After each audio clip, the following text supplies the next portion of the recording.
इहा ॻाल्हि साईं पोड़ी बि माण्हुनि खे लॻंदी आहे। मां घणियूं ॻाल्हियूं अहिड़ियूं ॿुधायूं जो माण्हुनि खे ॾिसो हिकिड़ो ज़हन माण्हुनि जो फिट थियल आहे।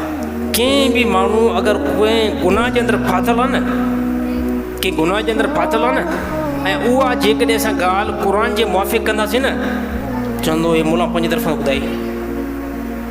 हा साईं, ॻाल्हि सम्झ में अचे नथी अचे? मां पोइ ते बयानु कयो न मुछूं रखणु सही आहिनि या न आहिनि। मुछूं रखणु सही आहिनि न, त मां चवंदुमि त बिल्कुलु ग़लति। मतिलबु मुछूं छो रखूं असां?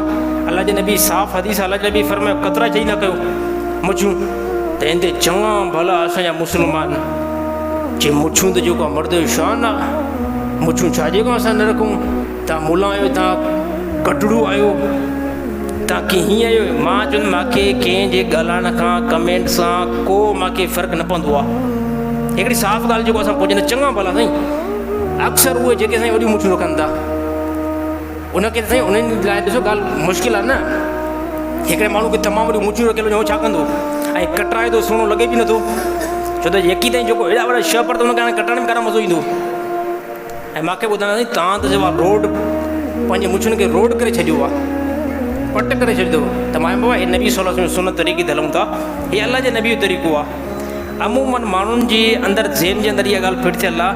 अगरि को शरीयत जो मसइलो हूंदो न, ॾिसंदा इहा ॻाल्हि जेकॾहिं पंहिंजे दिलि जे अंदरि आहे न, मिंट चवंदा साईं माशा अल्लाह, सुभान अल्लाह, तमामु बेहतर, वाह साईं अॼु तव्हां हक़ अदा करे चयो आहे।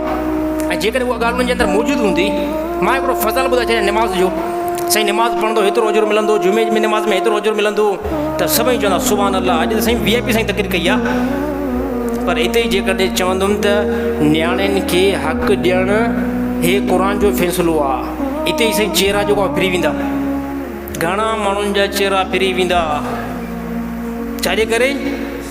उहो साईं ते अमल कंदा ई न आहिनि न। छोरनि खे रुॻो हक़ु ॾींदा आहिनि, छोरा 3-3 4-4, नियाणियूं 5-6 वेठियूं आहिनि, उनखे साईं पैसा न, उनखे मिल्कियत मां न ॾींदा। हिकिड़ो साईं माइट उनखे मां ॿुधाईंदो आहे एसो यार चए अजीब ॻाल्हि थो करे, मां पंहिंजी न्याणी जेकी आहे ॿिए हंधि निकाह करे ॾिनी आहे, यानी उहो मुंहिंजो ॼाटो निभाॻो मुंहिंजी बनी संभाले न।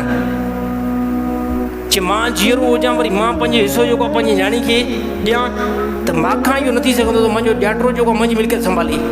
त मां चयुमि भले हे ॻाल्हि दिलि जे ख़िलाफ़ु वेंदी आहे, नफ़्स जे ख़िलाफ़ु वेंदी आहे। छाजे करे? क़ुर जो फ़ैसिलो आहे न साईं। ऐं जेकॾहिं मां चयुमि ईअं न कंदव त नुक़सानु ॾिसंदव। हाणे इहा ॻाल्हि न वणंदी न साईं। निमाज़ जी ॻाल्हि ॿुधाई सभई चवंदा सुभान अल्लाह, तमामु साईं VIP ॻाल्हि कई आहे। ऐं जेको फॉल्ट कंहिं बि माण्हू जे अंदरि मौजूदु हूंदो न, उहा ॻाल्हि कंदासीं। पोइ चवंदो मुला हाणे कटड़ू आहे, 2 नंबर आहे, पैसा था मिलनिसि। मां हिकिड़ो बयानु अॻ में बि कयो, हिकिड़ो व्याजनि जे बारे में मां बयानु कयो आहियां। व्याजी तव्हां बिल्कुलु ग़लति कमु था कयो। पोइ हिकिड़ी मां ॻाल्हि ॿुधायां त अड़े निभाॻो व्याजू तव्हां हीअं कंदा कयो त तव्हां कारोबार हिकिड़ो शुरू कयो, पैसो छो था ॾियो, कारोबार शुरू कयो। त उनजे अंदरि हिकिड़ो मां मशवरो ॾिनो व्याजनि खे, अची साईं मुंहिंजे मथां लेबल लॻाइजो, हे ॾिसो भाउ हिनखे व्याजी पैसो ॾींदा आहिनि, हिन सां व्याजी सपोर्ट में आहिनि। वरी एतिरे ताईं मुंहिंजे बारे में ॻाल्हि हलायूं चए मुला ख़ुदि पाण व्याजी हलाईंदो आहे। मां उन्हनि खे हिकिड़ी ॻाल्हि ॿुधाए छॾियो, मां चयो हिन पंहिंजे इलाइक़े जे अंदरि शहदादपुर जे अंदरि जेकी व्याजनि जी पाड़ मां पटी आहे न, हिते हिन 3-4 सालनि जे अंदरि मां चयुमि अल्हम्दुलिल्लाह मूंखे यकीन आहे कंहिं मौलवी इहा पाड़ न पटी आहे। हिकिड़ी शइ जे मां ख़िलाफ़ त माण्हुनि जी ताईद मां कीअं कंदुमि, पर मां चयुमि हुनखे मां हिकिड़ो मशवरो ॾियां तव्हां वबाल खां बची वञो, तव्हां कारोबार शुरू कयो। जीअं मार्केट जे अंदरि केतिरा माण्हू कारोबार था कनि, मां चयुमि इहो कारोबार कयो त दुनिया जे अज़ाब खां बची वेंदो ऐं आख़िरत जे अज़ाब खां बची वेंदो। त हे असांजे मुआशिरे में जेकी ॻाल्हि फॉल्ट कंहिं में हूंदनि त हुनजी ॻाल्हि खे तस्लीम कोई बि न कंदो। ऐं जेकी ॻाल्हि अंदरि हूंदी न नेकी जी, पोइ चवंदा साईं इहा ॻाल्हि तव्हां ज़बरदस्त कई आहे।